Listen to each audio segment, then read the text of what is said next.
ஓம் ஹர ஹர நம பார்வதி பதஜே ஹர ஹர மகாதேவா. என்னாடுடைய சிவனே போற்றி, எந்நாட்டவர்க்கும் இறைவா போற்றி.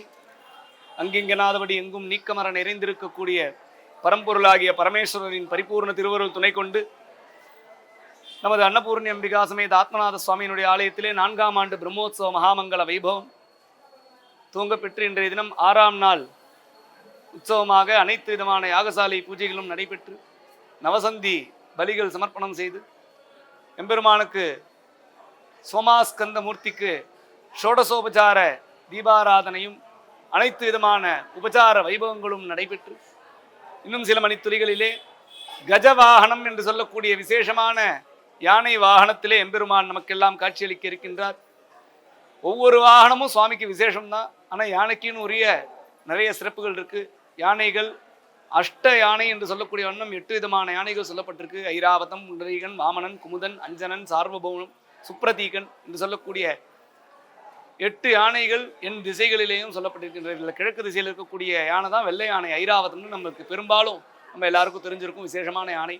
நேற்றைய தினம் உற்சவத்தில் சுந்தரமூர்த்தி சுவாமிகளை பற்றி நிறைய சத்விஷயங்கள் சொல்லியிருந்தோம்.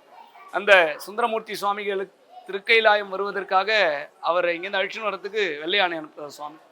அதே போல் காரைக்கால் அம்மையாருக்கும் யானையை அழித்து வர சுவாமி இந்த பூலோகத்துலேருந்து கஷ்டப்பட்டு வரக்கூடாது அப்படிங்கிறதுக்காக யானை அனுப்புகிறாரு. இதுபோல் யானைக்குன்னு உரிய நிறைய சிறப்பு அம்சங்கள் இந்த இடத்துல சொல்லப்பட்டிருக்கு. இந்த யானை வாகனத்தில் சுவாமியை தரிசனம் பண்ணுறதுனால நமக்கு வாழ்விலே அனைத்து விதமான பொறுமைகளும் திடமாக இருந்து செயல்படக்கூடிய துணிவும் துணிச்சலும் எல்லா விதமான காரியங்களிலேயும் மனம் சோர்ந்து விடாமல். ஏன்னா யானைக்கு இந்த உற்சவத்தின் போது சில விஷயங்கள் நம்ம சொல்லியிருப்போம். சிறு வயது முதலே நம்முடைய பழக்க வழக்கங்கள் நமக்கு கற்பிக்கப்பட்டால் அது வாழ்நாள் வரையிலும் நமக்கு நம்முடன் துணையாக நிற்கும் அப்படின்ட்டு. சனாதன தர்மமும் அது போல தான்.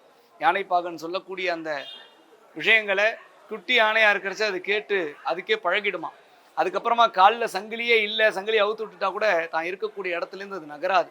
அதுபோல் நம் வாழ்க்கைக்கும் தேவையான சத்விஷயங்களை நம்முடைய முன்னோர்கள் உரிய காலத்தில் நம்மக்கிட்ட கொடுத்துருக்காங்க. யானை போன்று திடமாக இருந்து வாழ்நாள் முழுவதும் எந்த விதமான பயமும் சஞ்சலமும் இன்றி நாம் அனைவரும் செயல்பட வேண்டும்.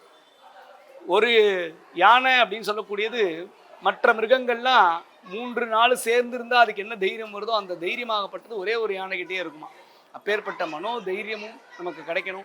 யானை வாகனத்தில் எம்பெருமான் ரொம்ப விசேஷமாக இன்னைக்கு காட்சியளிக்கிறார். அதை தரிசித்து நாம் அனைவரும் எல்லா விதமான சந்தோஷமும் சௌக்கியமும் பெற்று பேரானந்த பெருவாழணும்னு பிரார்த்தனை பண்ணிக்கிறோம்.